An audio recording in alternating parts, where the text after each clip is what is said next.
I am in the garden of the Philadelphia home of Robert Nix and Erica Nix. And Mr. Nix, tell our viewers the unusual thing about you. Well, I've been a lifelong Republican for 44 years, and I am voting for Harris.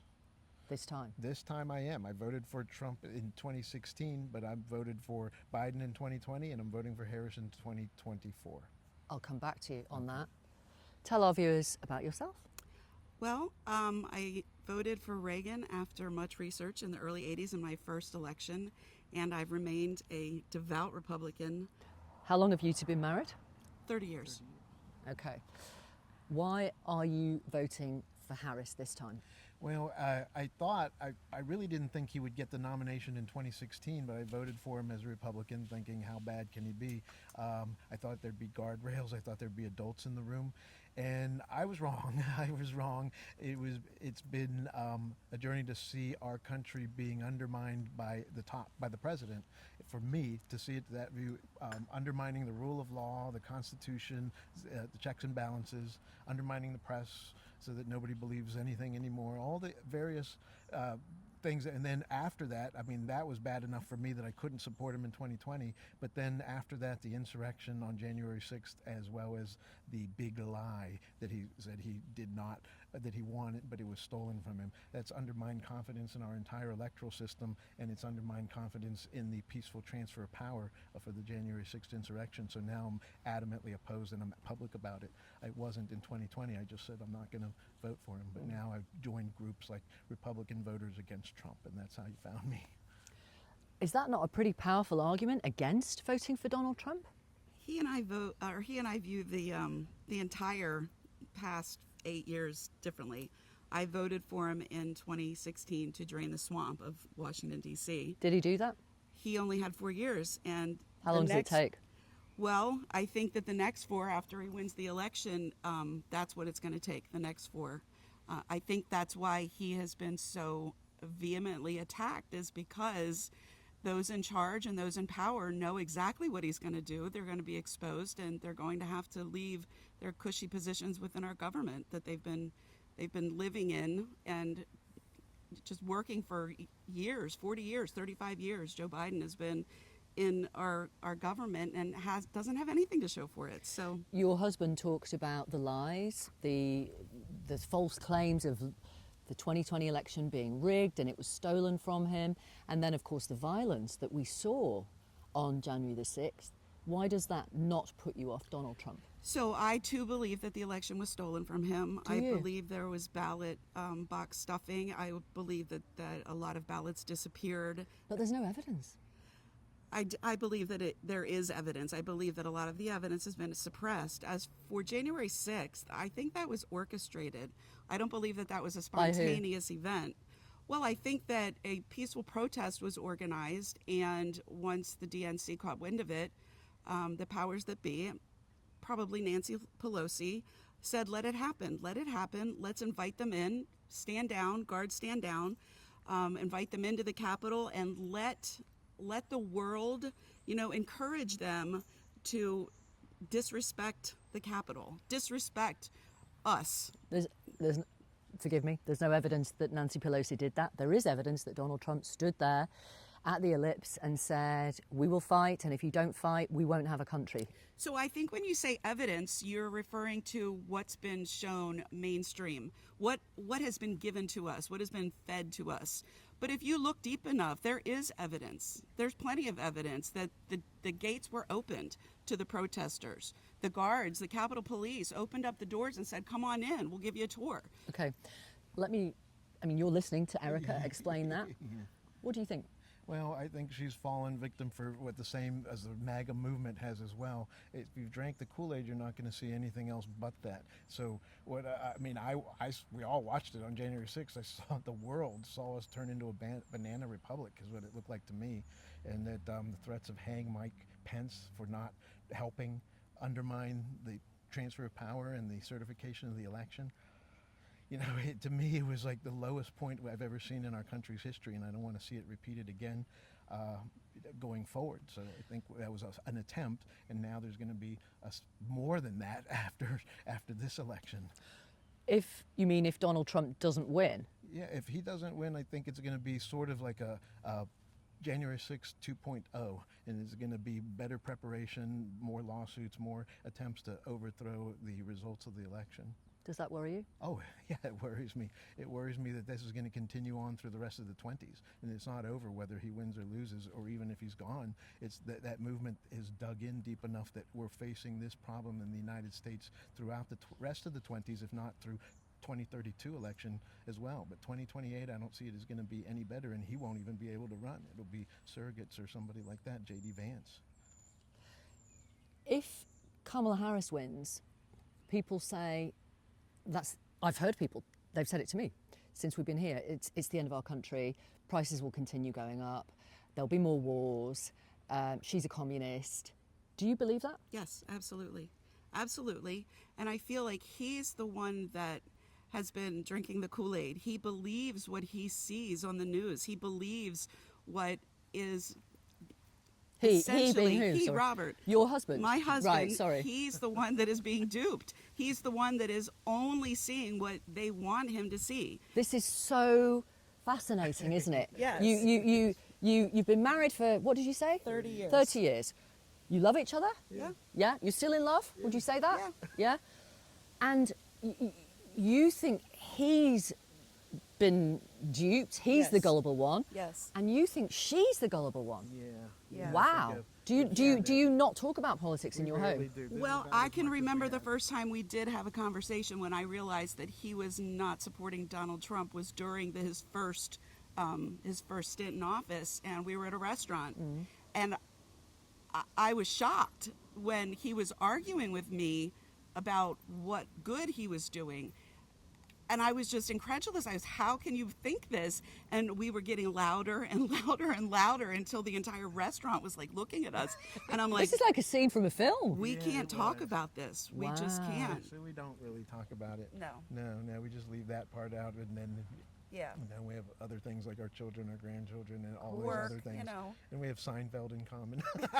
You have what? Seinfeld in common. Well, thank goodness for something. But even if you don't talk about it, you know Yeah. that you think the other one has had the wool pulled over their eyes. Yeah, but it's Like, also... can you respect Erica for her views? Well, the thing is, it's the same thing with my parents. It's the same thing with my in-laws, and so I've seen it enough around me to just have to, accept the reality that people are seeing different realities. Do you respect your husband for his views that he thinks Donald Trump will be bad for the future of the US and Kamala Harris is the answer? So I think, yes, I You're a bit slow. respect my husband. I respect my Sure, husband sure. as a whole. I respect how brilliant he is, and he's a very brilliant man. But I do think he's lacking in a lot of ways when it comes to common sense. And I think he is looking at the reality with the eyes of a pure academic instead of looking at the blatant actions that I see on the side of the Democrats that I can't overlook. Yes, they're Marxists. Yes, we are heading towards communism. There's no doubt And what about does that it. mean to you? What does communism mean to you? What? Communism means to me, in the shortest sentence I can say, is that the government owns everything and has all the power, and what they give you, they can take away. Right. And that is what So, it so means Kamala to me. Harris is like Fidel Castro? I don't think Kamala Harris has any power, honestly. I think she's a puppet Of the DNC. I think the DNC, Barack Obama is a good example of who I think they have calling the shots right now. I think that Joe Biden, I mean, it's obvious. He hasn't been our president for 4 years. Really? He can't even remember his name most of the time. Kamala Harris hasn't done anything as our vice president. So who's making these decisions? Who's running the country? It's not them. So what do you? I asked Robert what he thought would happen if Donald Trump loses. What happens if he wins? well, I think there's going to be rioting in the street. If he wins? If he wins, yes, Who absolutely. will be rioting? Democrats. Democrats will be rioting. I think that there are paid rioters in our country. Any evidence for that anyway? Yeah, I've seen plenty of evidence of it. Where? Has the mainstream media seen it? if they have, they refuse to show it. I've seen it in Craigslist, for example. I've seen ads specifically for paid rioters. What it says? Yes. Do you want to be paid to riot? Yes. Really? Yes. So I believe at one point the Democrats of the past and the Republicans of the past were more centrist. And I think they've gone so far left and they can't allow the country to move back to center. You know, and I find that to be on the Democrat side is that when they don't agree with what you're saying or they don't want to discuss it they call you a racist, they call you Hitler, they'll call you a fascist. Well, J.D. Vance called Donald Trump America's Hitler at one point, didn't he? I don't know. Did he? Yeah, he did. He did. He did. Yeah, he did. But you see, you know that, and No, you I do, questioned I know it. that. No, I don't question it, but I do question. Suddenly in this election, there's a lot more people jumping over to the side of Trump, and I'm wondering why. Okay. I question everything. Fair enough. Why do you think, if your wife is right, a lot more people are jumping over to the side of Trump, apart from you? Well, one of the things that I've seen, or why people have asked me, does he have so much support after everything I've explained or everything I've seen and we've all seen as a nation? And I believe it's similar to like the it can't happen here. These are the Americans that support him are the League of Forgotten Men. They've been walked all over, trampled on, forgotten by both parties for decades, and they're angry. And that's, I see, is a lot of anger that supports him. And when you have a con man, a liar that's going to come and say exactly what you want to hear, it's easy to fall for that when you've been so angry, and rightfully so. I mean, all our jobs, you know, the money that we send overseas, all that has angered the people left behind. They feel forgotten. Just like the League of Forgotten Men in Sinclair Lewis's novel, they feel the same way. And so it's easy for a Buzz Windrop to come in and say whatever he thinks you want to hear and get you on board with that. And that's what I see a lot of. There are Republicans who've said to me, look, he will, you know, it's been really hard to afford gas and groceries and rent under Biden-Harris, and Donald Trump will make it better because we had that experience between 2016 and 2020. Yeah, so well, I mean, it's possible that you could, again, I don't agree necessarily that it was him that did that, that's some of the leftover from previous administrations, but for me, it's even bigger than issues of inflation or abortion or immigration, you know, or any of those aren't really the key. What's at stake here, and what's really at stake is that the party that I was involved with for 44 years is not a party anymore. It's a right-wing ultra-nationalist movement like we've seen before in history. It's disguising itself as a Republican Party using issues like immigration, Israel, inflation, abortion to try to make sure people still support it and vote for it and say vote for Trump. But otherwise, he's a narcissistic demagogue who has a movement behind him that's very dangerous for this country because we've seen this before in history. That's what Sinclair Lewis tried to warn us about 90 years ago when it happened in Europe, and I see it repeating itself right here. Following the same playbook, in fact.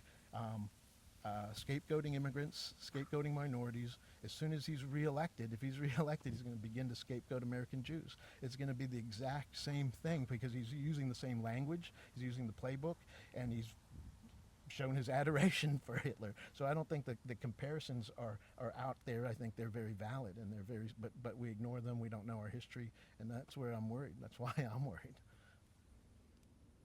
I feel the same way he feels, except I feel it's the far left that are Marxists and communists, and we can't come back from that. They're already too far gone, and I don't think he sees what I see in the same vein.